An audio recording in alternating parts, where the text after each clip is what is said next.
So you felt like that, like from the womb? From the womb, I had to get this done. So you felt like you had these things that you didn't get out in a previous lifetime, and now you feel like an unstoppable urge. I have to. I remember all of that. You remember coming out? Remember being compressed. You remember being born. I remember being circumcised. Like people say, well, what business do you have coming in here talking about science and all that? You're an actor. Here I'm an Oscar-nominated actor that is known all around the world, face recognition, vocal recognition, all around the world. I've invented a new form of flight, tangential flight, the ability to fly around your own center of mass. So most of us know Terrence Howard as a Hollywood actor. You may remember him from such movies as Crash, Hustle and Flow and Iron Man, as well as the TV series Empire. But one thing you might not know about him is that Terrence claims to have studied chemical engineering and applied materials, even claiming to have completed a PhD in chemical engineering from South Carolina State University. Except here's the problem. That university doesn't offer degrees in chemical engineering, and Pratt Institute, where he said he obtained his undergraduate degrees, shut its engineering program down in 1993. So there's no actual record of Terrence having attended university at all. But that's only the beginning. To say that Controversy follows this guy around would be an understatement. But I'll get to all of that because, as you saw in the intro, he was the latest guest on the Joe Rogan Experience, and no, you're not mistaken, he opened the podcast by describing his memories from being in his mother's womb, which he's able to re-enter to tackle advanced math, physics, and chemistry. Now, if you think I'm joking, just you wait, because we're going to go through this step by step, so stick around. This was a wild one. And just to give you an idea of what we're dealing with here, these are some of the top comments from YouTube. Terrence Howard is Cat Williams' final form. When Cat Williams finishes reading his 3,000 books, he turns into Terrence Howard. If Cat Williams interviewed Terrence Howard, they would just stare at each other and nod. 3-hour podcast, 9 seconds in, I woke up inside my mother's womb. This is what non-JRE listeners think every episode is. This is the longest let him cook of all time. So yeah, like I said, this was a wild one, but let's go through some of his scientific theories before we get to all the controversial bits about his criminal history and getting fired by Marvel.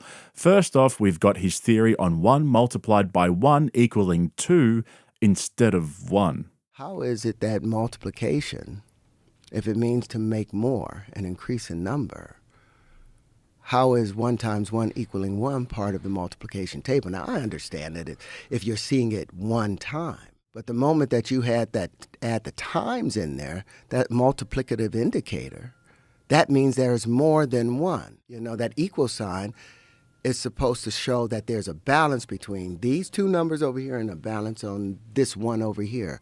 What happened to the other 1 in this equation?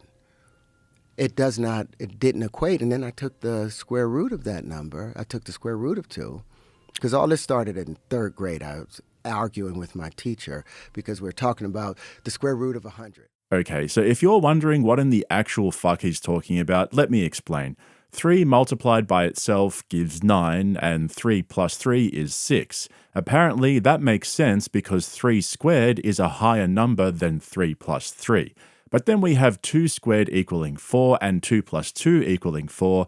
They're the same, and Terrence doesn't like that because one is a multiplication and the other is addition. He thinks multiplication should be bigger. And then there's the real problem. 1 squared is 1, but 1 plus 1 is 2. He can't have that because how can a multiplication be lower than the addition of a number with itself? So because 1 plus 1 is 2, which is higher than 1 squared, which is 1, therefore 1 squared must be 2, and that's his proof. He simply believes that when you're using the same numbers, the multiplied result should inherently always be greater than the result of the addition. But just keep that one in your back pocket for now because I want to move on to his reordering of the periodic table. Terrence has a theory that the ordering of the elements on the table fails to realize the true relationship between the elements, and he uses this as a building block for Jesus walking on water. Now, again, if you think I'm joking, just wait because we're only getting started. And when you say rebuild the periodic table, what do you mean specifically? Well, the way the periodic table is laid out, the periodic table they have now, Let's see. it the looks periodic table. like a Pull up box. You'll see hydrogen sitting all the way over there by itself, but they don't show that hydrogen has the same tone as carbon. What do you mean by tone? Same tone, same key of E. 40.5 hertz. The next one would be like 81 hertz.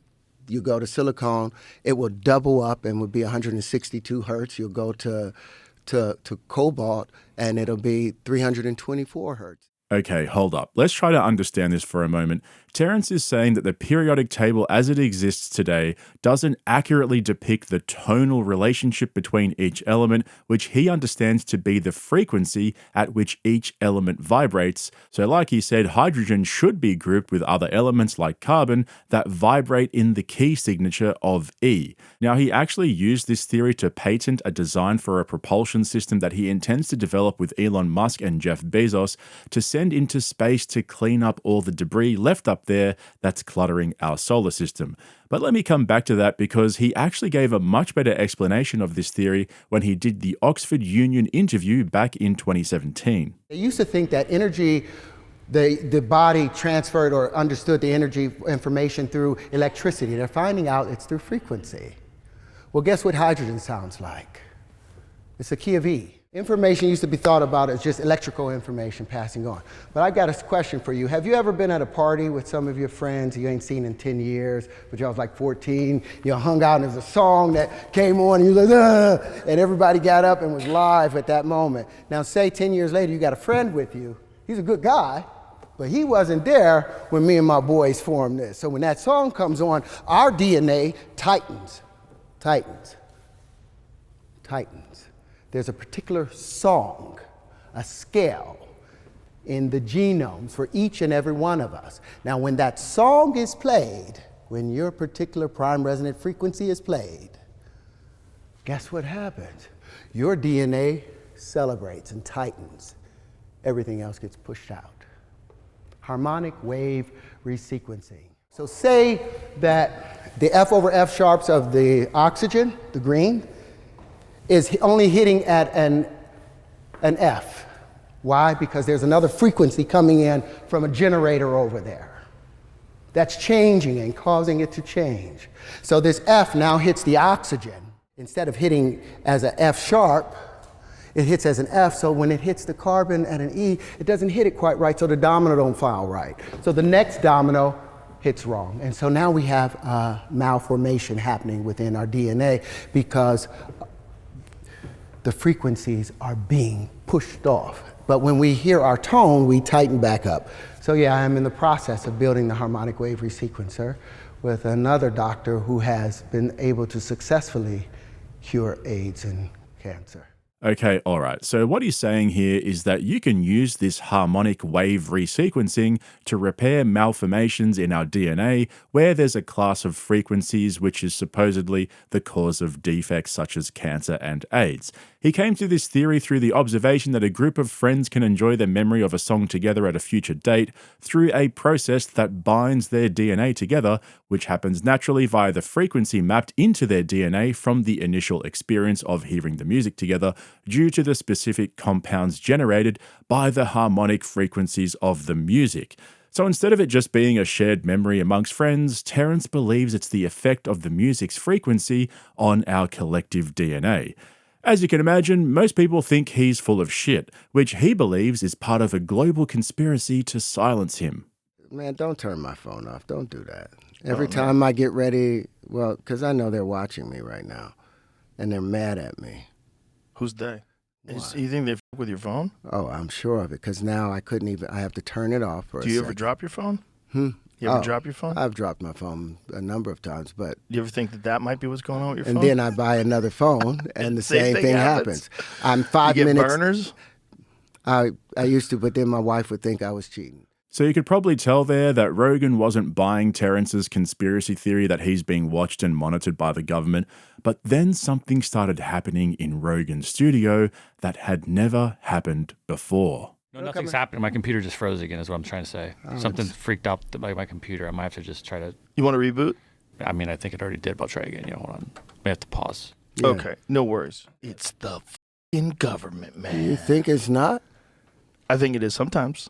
I assume they listen to everything I say. They do. I'm sure. They do. You It's took a lot of boring shit. I'm having a computer freak out again. Oh, no. Yeah, it's every time I'm shrinking this video, it's just like it doesn't like to do this. I have no control over the computer. Alt tab does nothing. Escape does nothing. Yo. Spacebar does nothing. Maybe you dropped your computer. Maybe you drop your computer, Jamie. Jamie, you need a burner computer. Yeah, they don't want their God killed.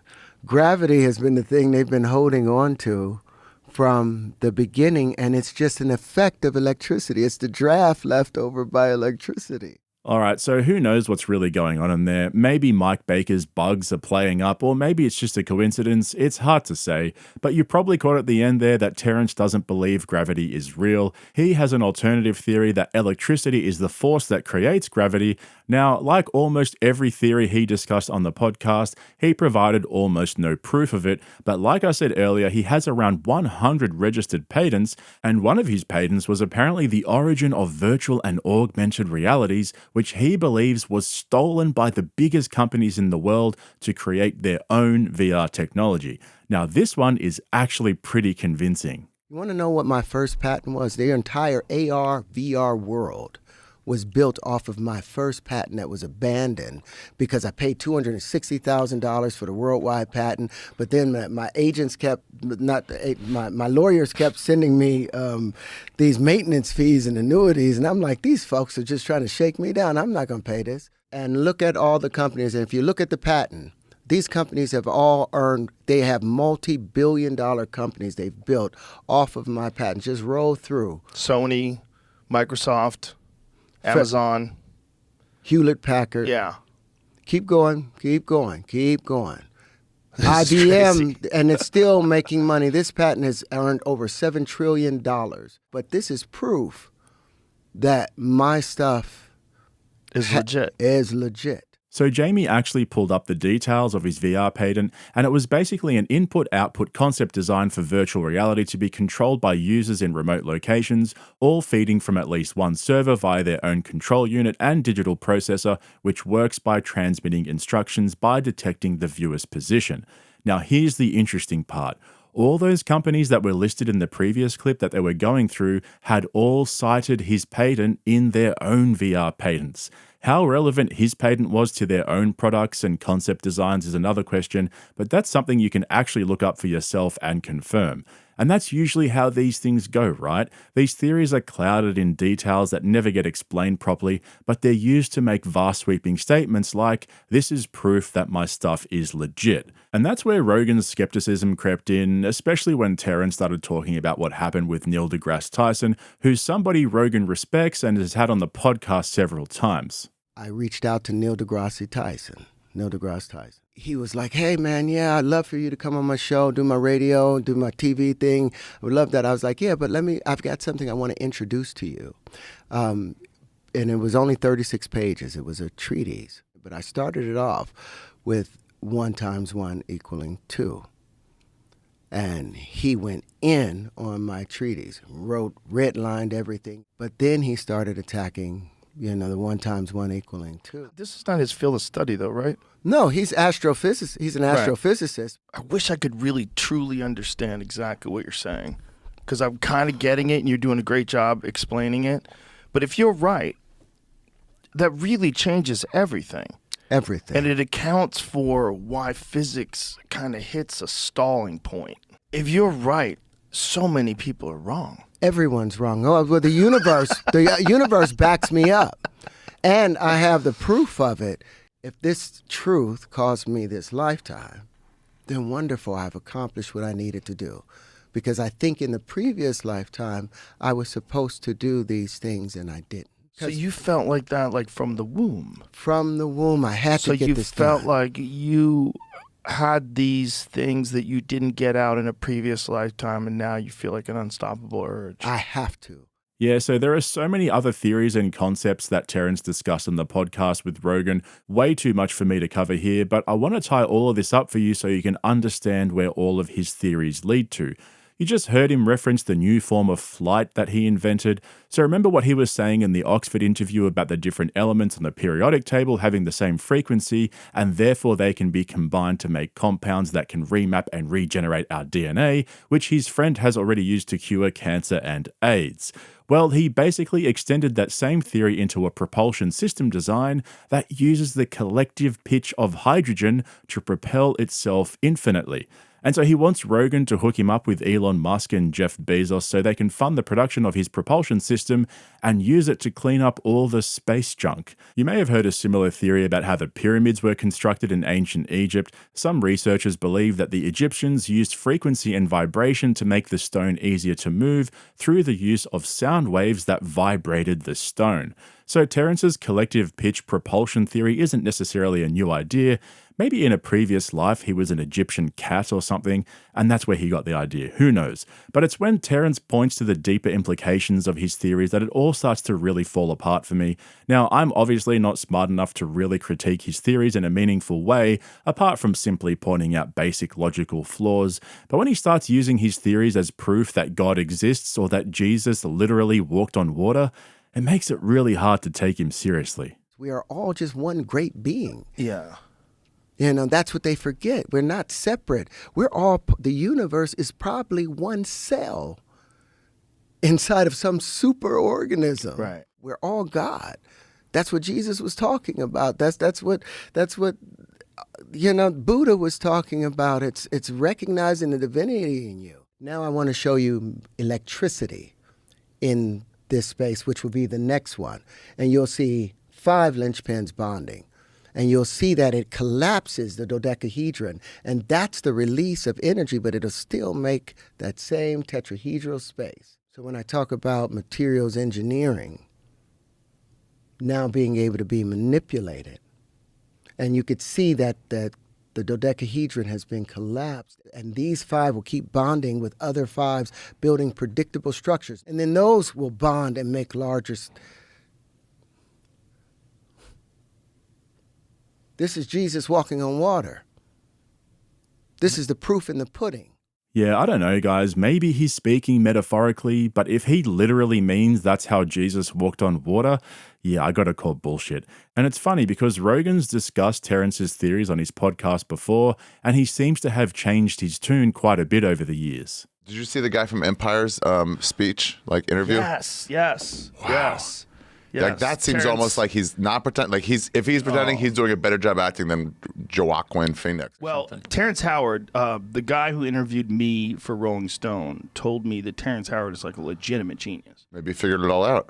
I think he got high as on DMT. That's what it sounds like. He's talking about Figured it all out. Yeah, it does sound like that, right? 100%. But the inability to explain it, just kind of like, it's all connected. But he was not explaining it very well, but very articulately. He was like, oh, this is like shockingly coherent for a ridiculous thing to say. So I'm not sure what compelled Rogan to change his mind and give Terrence an opportunity to speak freely on his podcast. Rogan seems to be searching for these kinds of conversations more and more lately, which is a bit of a throwback to the old JRE days, and considering he came back onto YouTube this year, it kind of makes sense that he's trying to go back to the old JRE formula. But as for Terrence, his controversies extend further than his scientific theories. Like I alluded to at the beginning, he's been accused and charged of multiple assaults, abuse, and harassment, most of which were against women. He even admitted to hitting his first wife in that Rolling Stone interview he mentioned from 2015, which he believes they used against him to discredit his theories. Can I bring you back to the Rolling Stone thing, though, because you kind of abandoned it? They had an agenda. Yeah. Because remember, at the same time, they were calling me a wife beater and all of those things. And then I put out the video showing what that same woman that had painted in a black eye, those pictures weren't made at the police station or at the hospital. She took those pictures herself, and she was blackmailing me. So it's alleged that Terrence appeared at his estranged wife's house back in 2001, broke in and chased her into the backyard, punching her in the face twice. Apparently, his brother had to step in and end the assault, but in the end, he pleaded guilty to disturbing the peace. Now, I think it's strange that those allegations led to a guilty plea of disturbing the peace when the charges were for assault, terroristic threats, harassment, and stalking. It sounds like he accepted a plea bargain of some sort, possibly due to a lack of evidence, but these kinds of charges kept coming over the years, and all of them had a similar theme to them of harassment, threats, and stalking. He's been married 4 times to 3 different women. He himself grew up in an abusive household. After his father was convicted of manslaughter and served time in prison, his parents got divorced and he was raised by his great-grandmother. So it sounds like he had a pretty rough childhood. I also want to say, though, I think he's an awesome actor. Even just in the podcast with Rogan here, you can see how much energy and charisma he has, and they actually spoke about how he got screwed over by Marvel and fired from his 3-movie deal. You know, I was doing Iron Man. Yeah. Out of nowhere, that gets taken away. We did a 3-picture deal with Marvel, a 3-picture deal, $4.5 million for the first one, $7.5 to $8 million for the second one, $12 million for the third. We signed it. They come back to me the week that my mother dies, and they said, yeah, we want Terrence, but we want to come back for $1 million instead of the $8 million that we had agreed to. And my agent had an emotional reaction to a business decision, and he said, F you, and hung up the phone. Well, immediately they go to Don Cheadle. But instead of just doing that, they had to spin, he was terrible on set and all of these things, and went through all this stuff. That reminded me of what happened to Dave Chappelle when he started to speak up about Hollywood executives and how his own lawyers screwed him over with dodgy contracts that gave them the rights to all of his work in perpetuity. And so they went on a publicity campaign to paint Chappelle as a junkie who was out of control and couldn't be trusted. I don't know the details of what happened between Marvel and Terrence Howard, other than what he said publicly, but it wouldn't surprise me if they simply wanted to get rid of him and replace him because of all the controversies surrounding him, so they decided to make the excuse that he was difficult to work with. I did also read that he got screwed over by the agency that represented him when he was on Empire. Apparently, the story goes that the agency tried to get more of their actors hired to work on Empire so they could take a larger commission overall, and for that to happen, Terrence had to take a pay cut or just didn't get what he thought he was worth. He was getting paid over $300,000 per episode, so we're talking really big numbers here. But if that's true and his agency did do the dodgy on him like that, it could potentially be illegal, given that they're contracted by the artist to represent the artist's best interests, not the interests of the agency. But as for his appearance on JRE, Rogan seems to be testing the waters with Terrence to see what his theories are and simply try to understand where he's coming from. And when you consider how interesting and outlandish his theories are, as well as his charisma and passion for engineering and science, it's pretty obvious why Rogan thought it would make for a good podcast. I feel like we could do 100 of these podcasts, but I think we should wrap this one up. We just did about 3 hours. I saw when I was looking at a lot of your stuff, I was like, damn, he be sitting there talking for 3 damn hours. You just flew What by. are they talking about? But we haven't even covered half of these things. Let's do it again. I would love to. Let's do it again. And I'm very interested to see, because I'm sure there's going to be a lot of people that want to be able to talk to you about this. I'm leaving those things with you. Beautiful. I'll keep them just right so here. that you can, and if you go into my book, you can walk through and I explain. I'm going to listen to this all of podcast about stuff. 30 times just to try to get a slippery grip on any of it. One of the criticisms of Rogan's style is that he doesn't prepare for his podcasts, he doesn't do any research, but I think Rogan himself sees that as a feature and not a bug. From his perspective, he's just having a conversation with people he finds interesting and then leaving it open for them to come back and debate their theories with other experts. We saw recently how Rogan had on Graham Hancock to debate with archaeologist Flint Dibble, and for those of you who are wondering, yes, that's actually his real name. So I hope he has some of his other recent guests back on the podcast to debate against experts in their fields, instead of just forgetting about it and moving on to the next guest he finds interesting. Anyway, that's it from me. I hope you enjoyed this breakdown. Let me know what you guys think in the comments below, and remember to go and check out my Patreon via the link below if you're interested in additional uncensored content. Otherwise, if you're not a regular of this channel yet, hit the subscribe button, and don't forget to give me a thumbs up if you ended up enjoying this video. Thanks for watching. I'll catch you in the next one. Oh my God. Is that your phone? Yeah, that's my detox thing. I'm supposed to detox right now. How do you detox? You detox on a timer? What do you do? There's my wife got me these things. Yeah, you look about 15 years younger. Now. Yeah, and that's because of her. I still smoke my cigarettes. Why do you do that? I'm a crackhead. I don't know.